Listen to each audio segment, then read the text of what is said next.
আমি বলছি সে একজন ত্যাগী নেতা, আমরা অস্বীকার করছি না। আমি স্থায়ী কমিটির মেম্বার। আর একজন বলেন, আমি আবার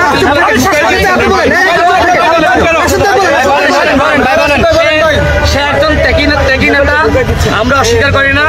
তার যে আসন থেকে ইলেকশন করতে চাই, এই আসনে 2 জন প্রার্থী রয়েছে, যে কারণে আমরা একজনকে ওই আসন থেকে ঘোষণা করেছি। তাকে আমরা অন্য আসন থেকে, তাকে আমরা অন্য আমি কি দয়া দান নিব?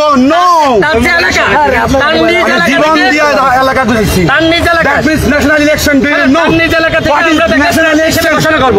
নো, আমরা এই যে অন্যায় হচ্ছে আমার আসন থেকে। আপনাদের ভোটার আইডি কার্ড দেখাবো। গাজীপুর 2 আসনের আমাকে ষড়যন্ত্র করে আজকে আমি বলবো একটা গোষ্ঠী গণ অধিকার বিষয়ে।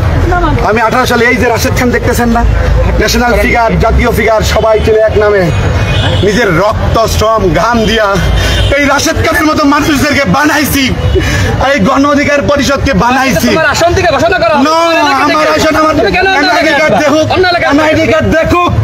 যান সাংবাদিক সারা দেশের মানুষ শেষ। আমি পাগলামি করতেছে।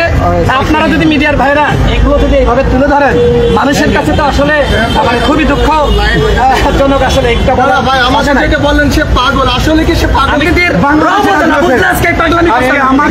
আমি একটু এই শহীদুল্লাহ প্রার্থী ঘোষণা করা হয়েছে। আমাকে এই শেখ ঢাকা বিশ্ববিদ্যালয় না, শহীদুল্লাহতে মামলা করা, চুপ কর, মামলা করা, শেখ ঢাকা বিশ্ববিদ্যালয় না। আমার আছে ভাই, এখন একটা